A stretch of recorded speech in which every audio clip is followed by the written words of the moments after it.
कि जो ज़्यादा समय लेते हैं बच्चे, स्लो लर्नर होते हैं, धीरे सीखते हैं, वो बुद्धि से कमज़ोर होते हैं। तो अगर स्पर्श से लोगों ने बहुत समय लिया ज्ञान के लिए, तो ये मानसिक रूप से तो कमज़ोर नस्ल है।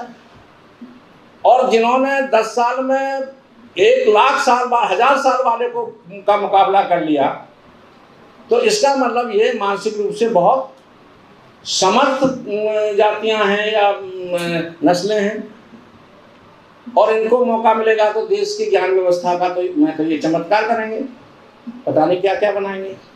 वो जन्म की श्रेष्ठता और निकृष्टता आज भी आपको देखने को मिलती है। आज भी सिर्फ किसी खास कुल खानदान में पैदा हो जाना ही महान हो जाना है, और कोई कितना भी राष्ट्र सेवक हो जाए, कितना भी सेवा कर रहा हो, कितना भी ज्ञानी हो, लेकिन अगर वो उस तथाकथित ऊंची जाति में पैदा नहीं हुआ तो वो छोटा है और असम्माननीय है। ये बहिष्कार ही था जिसने ऐसी हालात पैदा किए कि हमारा महान देश बार बार गुलाम हुआ। कोई भी देश अगर बौद्धिक रूप से कमजोर होता है, सामाजिक रूप से विघटन के दौर से गुजरता है, आपस में लड़ाइयाँ हो रही होती हैं, तो बाहर से आने वाले उसका फायदा उठाते हैं। और ये बार बार उठाया गया, चाहे वो ब्रिटिश के द्वारा, चाहे मुगल साम्राज्य के द्वारा। तमाम लोग ऐसे रहे कि जिन्होंने इस देश की इस उन बुद्धिजीवियों की बुद्धि का ये फायदा उठाया। सबसे पहले तो मैं आभार व्यक्त करता हूँ मोतीलाल नेहरू कॉलेज का, प्रिंसिपल साहिबा का, अपने मित्र अश्वनी जी का, आप सबका, कि आपने मुझे याद किया और एक महत्वपूर्ण विषय पर अपनी राय रखने का ये अवसर दिया। वैसे तो मैं ये समझता हूँ कि विषय ऐसा है कि इसके लिए कोई एक विशेषज्ञ नहीं, बल्कि हम सब इससे गुजरे हैं, सब ने भोगा है। बहिष्कार और घृणा, नफरत, भेदभाव भारतीय समाज में सबसे ज़्यादा अगर किसी को ज्ञान मिलता है तो इसी से मिलता है, क्योंकि ये बहुत लोगों के साथ वास्ता रखता है ये विषय, और बहुत लोगों के जीवन को प्रभावित करता है, विषय है कि भारत में सामाजिक बहिष्कार अतीत और वर्तमान। अतीत बहुत लंबा है, 1000 साल की बात की जाए, 2000 साल की बात की जाए, 4000 साल की बात की जाए, वो कौन सा पहला दिन था जिस दिन बहिष्कार की नींव रखी गई? वो पहला कौन सा मानव के रूप में अमानव था जिसने ये व्यवस्था प्रस्तावित की, और वो कौन तत्व थे जिन्होंने इस पर अमल किया? हम पढ़ते हैं और कहा जाता है कि बहिष्कार की प्रस्तावना करने वाले तो बुद्धिजीवी ही थे, लेकिन उसके लागू करने वाले राजा थे। और राजशाही में, राजतंत्र में ये घृणा का तत्व बहुत पनपा। और दिलचस्प बात यह है कि जिन्होंने अमानवीय काम किए, युद्ध किए, हिंसा की, उनको महान भी कहा गया। वो महान कैसे हो गए? जिन्होंने मनुष्यता को मिटाया, मनुष्य का अपमान किया, गैर बराबरी कायम की, घृणा की, अस्पृश्यता की, फिर वो महान कैसे हो?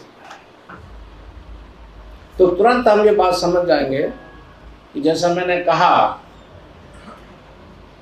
कि इसको प्रस्तावित करने वाले बुद्धिजीवी रहे। कुछ के नाम हम जानते हैं, इतिहास देख सकते हैं। कुछ ऐसे भी रहे होंगे जिन्होंने गुमनाम रहकर ये पुण्य कर्म किया होगा।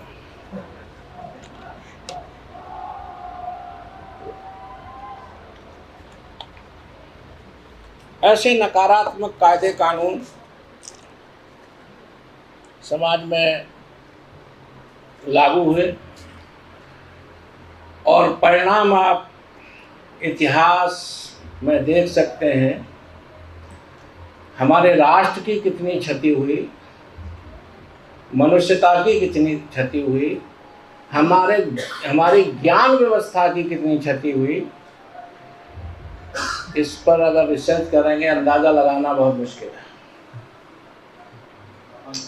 क्योंकि ये बहिष्कार ही था जिसने ऐसी हालात पैदा किए कि हमारा महान देश बार बार गुलाम हुआ।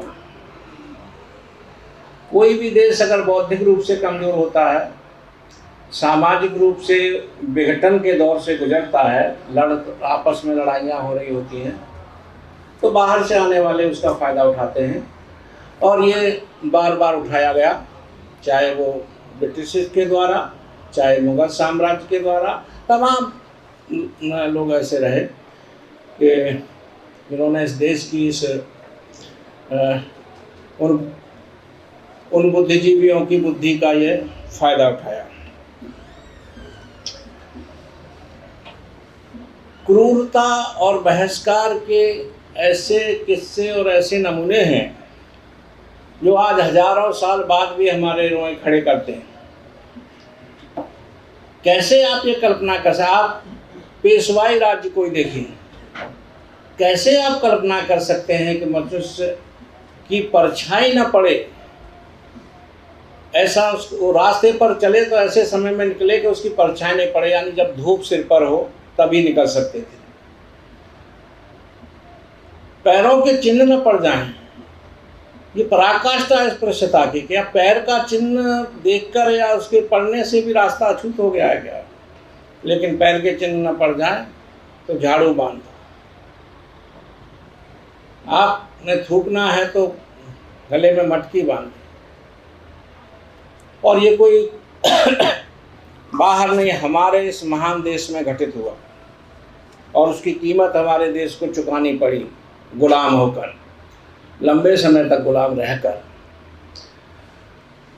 और गुलामी समाप्त भी हुई तो हमारे भीतर से, क्योंकि ये लंबे अभ्यास से जो बुराइयां घर करती हैं, वो आज तक, जो वर्तमान की बात करते हैं, आज तक वो नफरत, वो बहिष्कार, वो जन्म की श्रेष्ठता और निकृष्टता आज भी आपको देखने को मिलती है।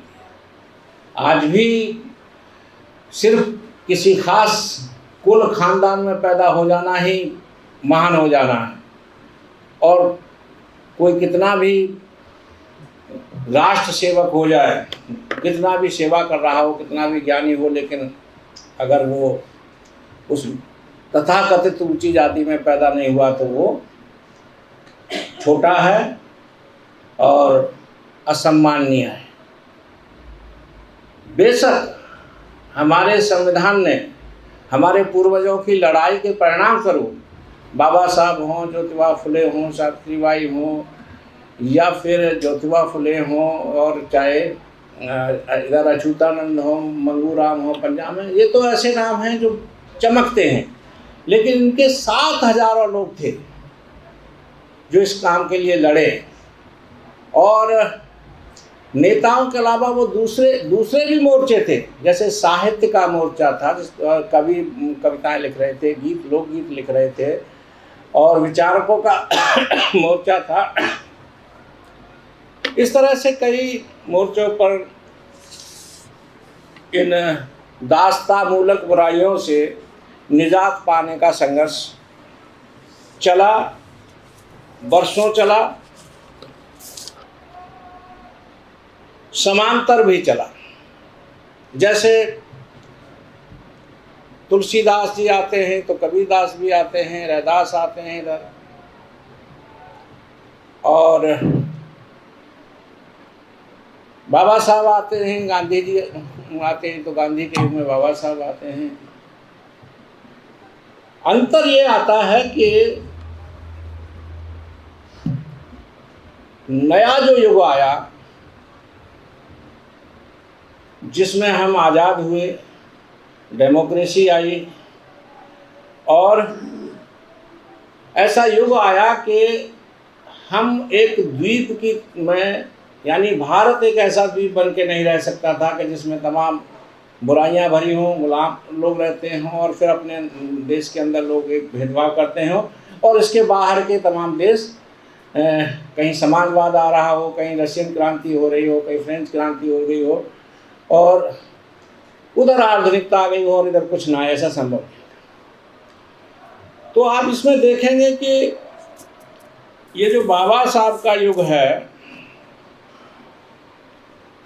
हालांकि इसकी पृष्ठभूमि में भी बहुत कुछ है, क्योंकि हम संतों के, कवियों के उस योगदान को नकार नहीं सकते जिन्होंने सामाजिक, साहित्यिक और सांस्कृतिक वातावरण निर्मित किया। क्योंकि बाबा साहब कहते हैं कि आप बिना सांस्कृतिक और सामाजिक वातावरण तैयार किए हुए कोई राजनीतिक परिवर्तन कर नहीं सकते। अगर होता है तो उसे टिका नहीं सकते। इसीलिए वो बार बार ये कहते हैं कि अगर आपका समाज मजबूत होगा तो आपकी राजनीति भी मजबूत हो जाएगी, आपको स्वस्थ नेता मिल जाएगा। यानी आपका स्वस्थ समाज है तो आप पार्लियामेंट में कोई स्वस्थ नेता नहीं भेज सकते, सक्षम नेता नहीं भेज सकते, दूरदृष्टा नहीं भेज सकते, और आपकी नाव को वो या भंवर की तरफ ले जाएगा, खुद डूबेगा और आपको डुबाएगा। और आज आप हालात देख ही रहे आज के लंबे समय से। और बाबा साहब बार बार ये कह रहे हैं कि हमें ये जो सामाजिक बहिष्कार है, इस बहिष्कार को केवल शारीरिक बहिष्कार के रूप में नहीं देखना चाहिए।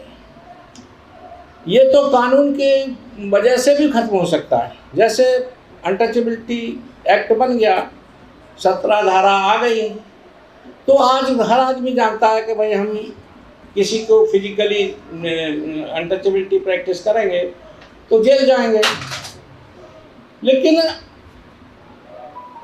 ये जो मानसिक बहिष्कार है या जो वैचारिक बहिष्कार है, उसको मिटाने में समय लग सकता है।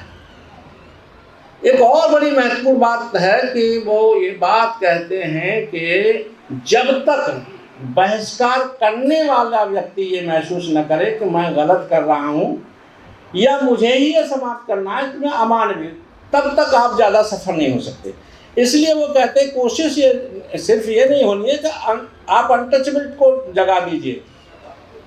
कोशिश ये होनी चाहिए कि जो ये अपराध कर रहा है वो उसमें एहसास हो, महसूस करे कि मैं गलत कर रहा हूँ।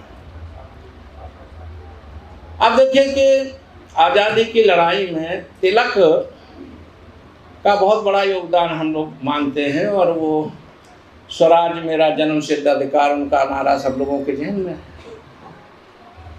लेकिन अनटचेबिलिटी के प्रश्न पर वो बिल्कुल उदासीन रहते हैं, कोई एक्शन नहीं लेते हैं और गैर जरूरी समझते हैं।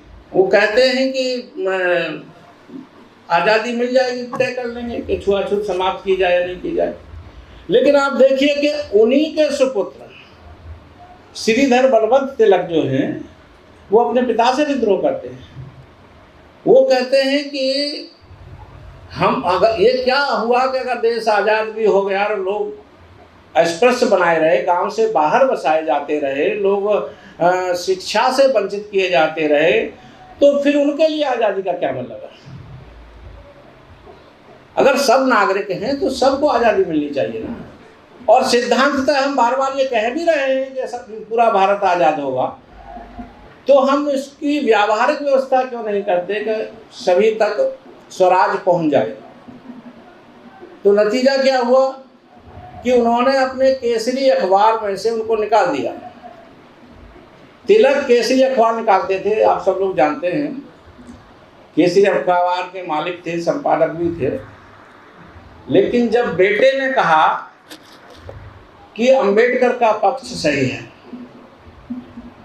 बल्कि वो ये कहते थे कि हमें आज़ादी की लड़ाई में अम्बेडकर के साथ खड़ा होना चाहिए। वो कहते थे कि इसमें क्या बुराई है कि वो राजनीतिक आज़ादी के साथ साथ सामाजिक सुधार की भी बात कर रहे हैं।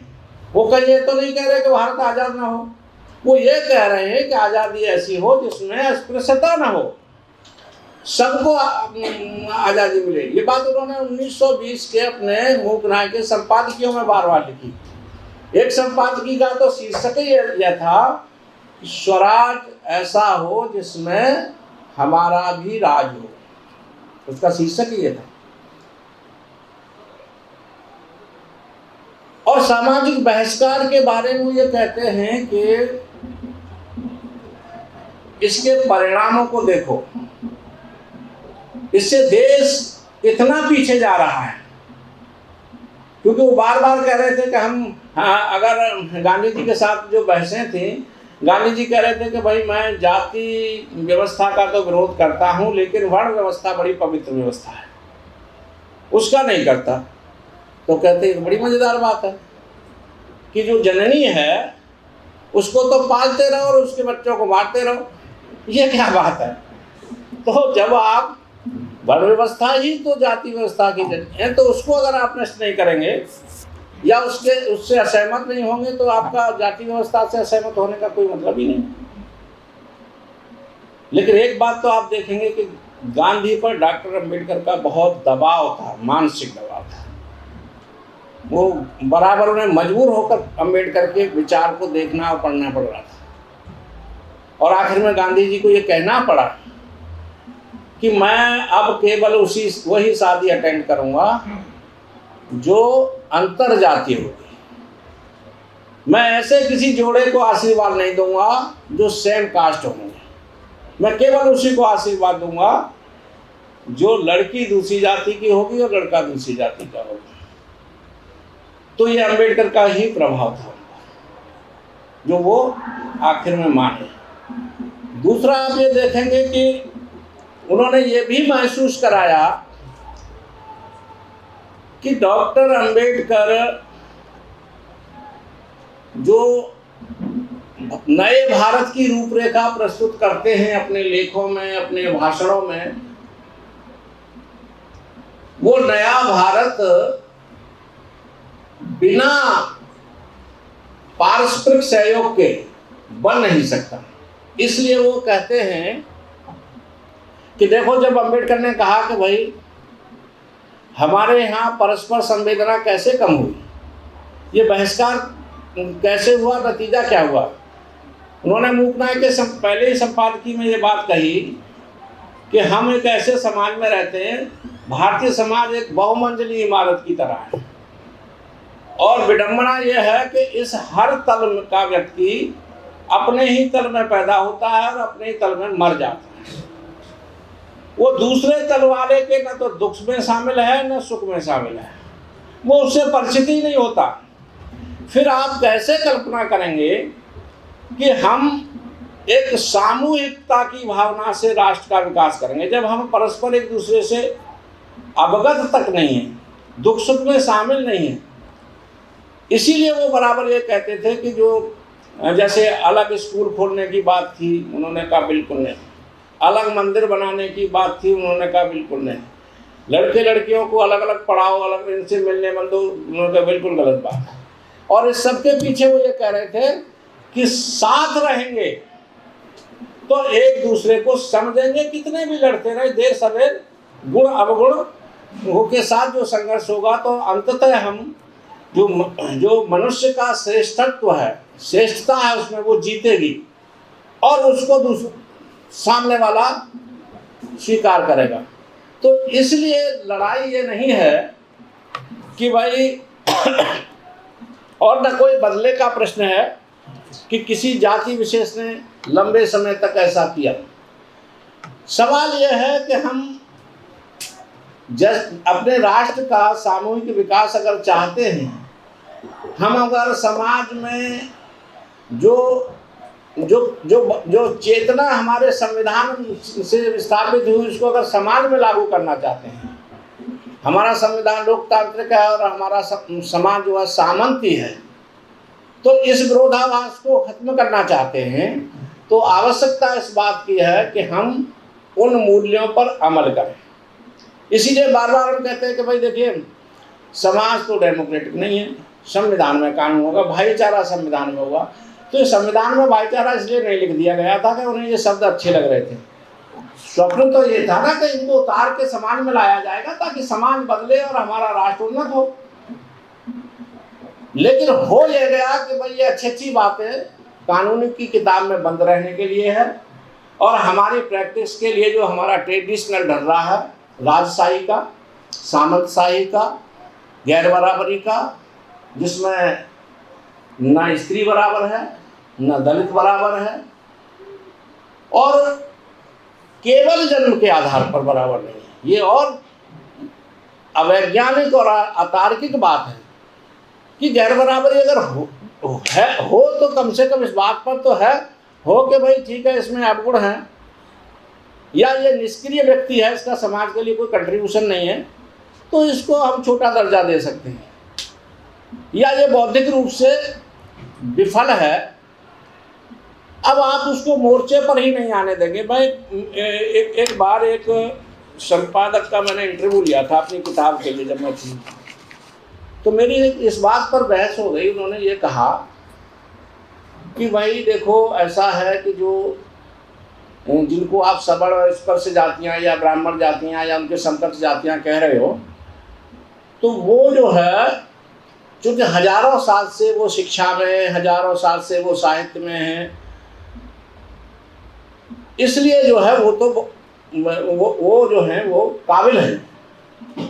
मैंने उससे ये पूछा कि अगर वो काबिल हैं, हजारों साल से उन्होंने अध्ययन किया है, हजारों साल से वो पढ़े लिखे हैं, तो ये जो परीक्षा में हम पासिंग मार्क्स रखते हैं तो उसमें जिनकी जो अभी अभी पीढ़ी आई है उसके तो रखने चाहिए हमें 20 नंबर, और जो बहुत ज्ञानी है उनके रखने चाहिए हमें 50 नंबर।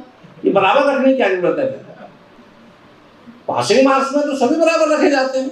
अब उसके पास जो हजारों साल का ज्ञान है और उसके पास 50 साल का भी नहीं है।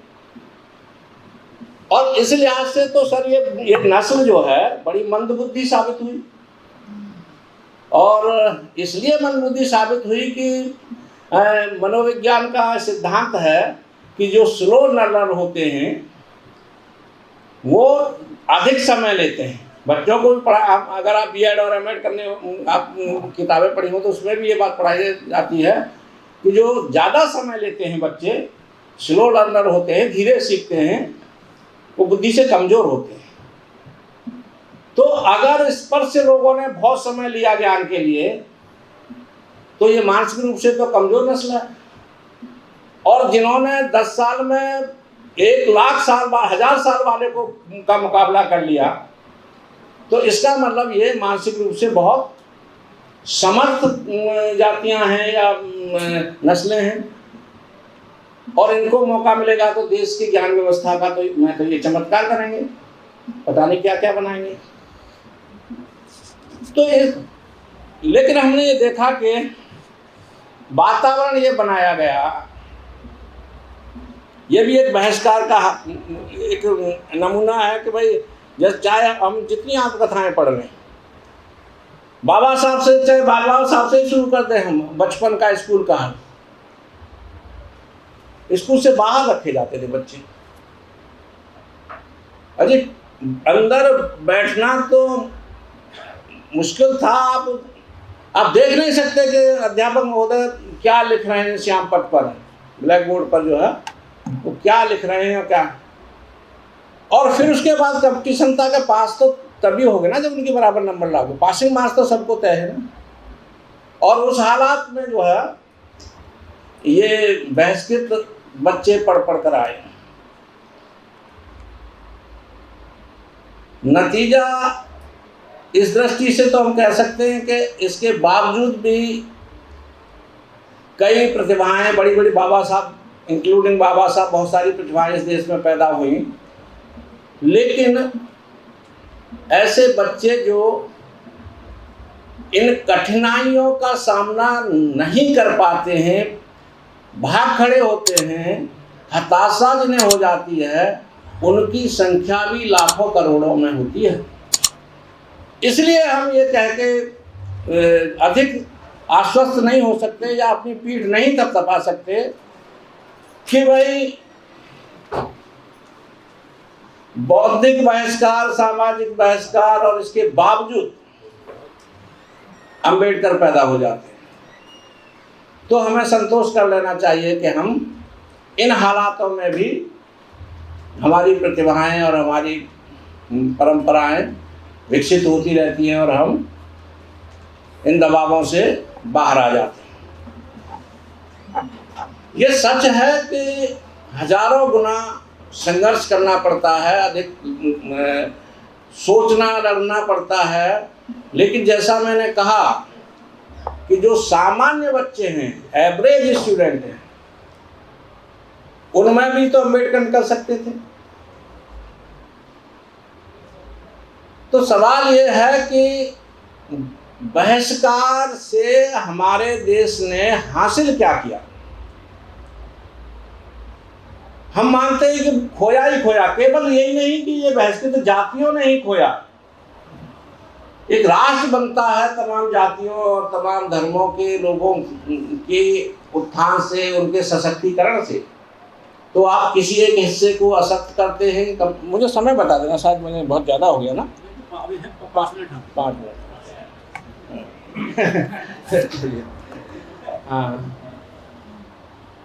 हाँ, तो मैं एक पक्ष जो मैं कह रहा था कि देखिए राइटिंग का, साहित्य का जो क्या इसमें योगदान होता है, तो हमारे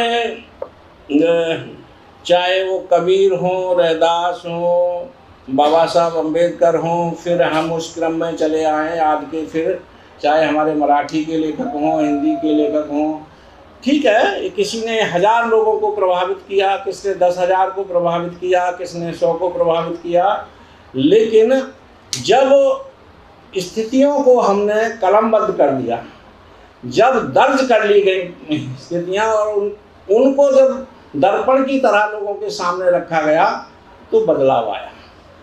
और वो तेजी, अब देखिए मैं बार बार ये सोचता हूँ कि अगर बाबा साहब ने अपने विचारों का दस्तावेजीकरण नहीं किया होता तो आज बाबा साहब को कोई महात्मा बना देता, कोई ईश्वर बना देता, कोई राष्ट्रपति बना देता, कोई जो है वो मंदिर का पुजारी बना देता, जो चाहे बना सकता था। लेकिन चूंकि अपनी बात को उन्होंने दर्ज किया, स्थापित किया, और हालांकि आज हालात ऐसे कि उनकी बहुत सारी बात, राम के बारे में उनकी चर्चा नहीं कर सकते आप, कृष्ण की गुत्थियों के बारे में चर्चा नहीं कर सकते आप, क्योंकि वो एक तार्किक व्यक्ति थे।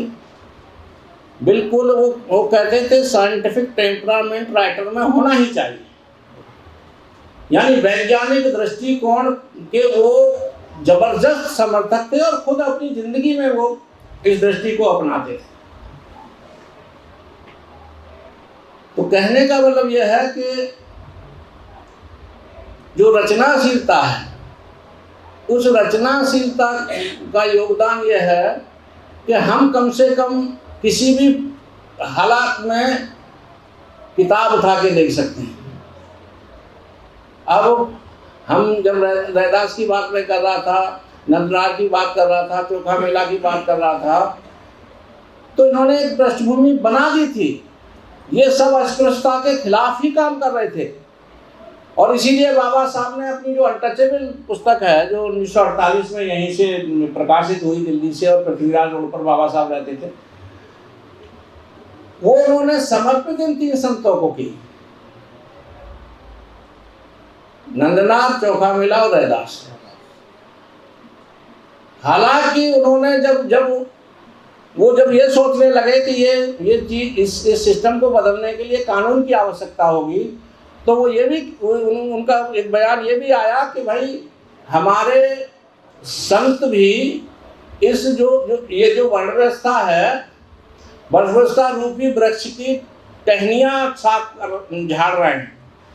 आवश्यकता यह है कि इसकी जड़ को खत्म किया जाए। और जड़ को खत्म करने के लिए उन्होंने कहा कि इसका एक ही उपाय है कि अंतरजातीय विवाहों को प्रोत्साहित किया जाए। अब हमारे समाज की विडंबना यह है कि वो कहते हैं ना कि तू डाल डाल और मैं पात पात। जब हम अंतरजातीय विवाह की बात करते हैं तो वो ऐसा लड़का तो पसंद है जो अफसर है या जो सशक्त है या नेता बन गया है, और अपनी ऐसी लड़की वो देने को तैयार नहीं है जो जाके समाज में कुछ काम करे या किसी लायक हो। तो ये जो अंतरजातीय विवाह का भी, और दूसरी बात यह है कि अंतरजातीय विवाह भी वैयक्तिक फैसले हैं, सामाजिक फैसले या पारिवारिक फैसले हैं भी नहीं। कोई व्यक्ति अपनी बेटी का प्रस्ताव लेके जाने की स्थिति में नहीं होता है दूसरी जाति के, जो चाहता है वो भी नहीं होता है, क्योंकि समाज में वातावरण ऐसा बना हुआ है कि लोग वो सोचता है कि यार वो अड़ोसी पड़ोसी क्या कहेंगे। मेरे मोहल्ले में हमारे एक अम्बेडकरवादी लड़के की शादी एक ऊंची जाति की लड़की से हुई, वो क्लास में पढ़ते थे। तो शादी हुई तो उनके समधी ने कहा कि कार्ड में जातिवादी पता नहीं चलनी चाहिए, सब कुछ करेंगे, लोगों को वैसे पता नहीं चलता है तो चलने दीजिए, लड़का अफसर है, लेकिन वो ऐसा नहीं लगना चाहिए कि ये कोई नीची जाति में हमारी लड़की जा रही है। तो माँ बाप डर रहे हैं बेचारे, शादी भी कर रहे हैं। तो इसलिए जो है लगातार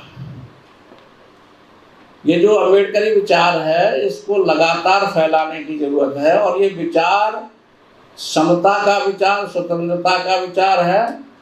सारी दुनिया में जो है आज बाबा अभी अमेरिका में आप लोग देख ही रहे होंगे 14 अप्रैल को किस तरह से जो है वो मनाया गया इक्वलिटी डे के रूप में, समता दिवस के रूप में, जो इंग्लैंड में मनाया गया, अमेरिका में मनाया गया। तो हमारा हम देखिए सारे, जैसे अमेरिका ने अपने अश्वेतों की समस्या का हल किया, डाइवर्सिटी कायम की, प्रतिनिधित्व उन्होंने अनिवार्य किया। लेकिन हमारे यहाँ जब कहते हैं कि नहीं हमारे यहाँ कोई भेदभाव नहीं है, और हम यहाँ चंद रिजर्वेशन की उनके जो पद हैं उनके अलावा तो आपको स्वेच्छा से अब बड़ा हिस्सा तो अब निजी क्षेत्र का है, और निजी क्षेत्र का स्वामित्व किसके पास है? दलित जातियों के पास तो स्वामित्व नहीं है, फैसला स्वामित्व ही करता है कि भाई किसको रखा जाए नहीं रखा जाए। तो इसलिए जो है, और अभी आप मीडिया है, क्या वहाँ बहिष्कार नहीं है? मैं लखनऊ में मुझे कहा गया, वो चावदा तालाब पर बोलने को कहा गया था, सब बच्चे भी वहाँ गए हुए थे। तो मैं ये कह रहा था कि क्या अखबार का दफ्तर आज का चावदा तालाब नहीं छू सकते हैं हम? क्या आप टीवी चैनल हैं जो है हमारे, जिसमें हजारों नौकरियां निकलती हैं, क्या वो आपके लिए चावदा तालाब नहीं है? शायद अकादमियां हैं, ये क्या चावदा तालाब नहीं है? हमारी उच्च शिक्षा भी अभी का भी एक बड़ा हिस्सा भी चावदा तालाब बना बैठा है। तो रूप बदल सकते हैं लेकिन बहिष्कार कायम है। हाँ, विकरालता कम हो सकती है। विकरालता इसलिए कम कि हम संविधान का जिस अनुपात में प्रभाव पड़ा है समाज में, या राजनीति संविधान की वजह से जितना भी हिस्सा नियंत्रित हुआ है, हालांकि संविधान खुद बेचारा परेशान है, संविधान को अगर मानवीकरण करें तो वो खुद अपनी जान बचाता घूम रहा है, लेकिन उसका जितना असर पॉजिटिव जितना असर पड़ा है उसकी वजह से समाज पर या हमारे शिक्षाविदों पर या हमारे राजनेताओं पर भी वो असर दिखाई पड़ता है। अब हमारा काम यह है, ईमानदारी का काम यह है कि ये जो सकारात्मकता है, ये जो लोकतांत्रिकता है, इस चेतना को हम अपने लेखन के द्वारा, अपने भाषण के द्वारा, अपने चिंतन के द्वारा इसको आगे बढ़ाएंगे। मैं समझता हूँ कि यही हमें करना चाहिए, यही हम कर सकते हैं। बहुत बहुत धन्यवाद आपने।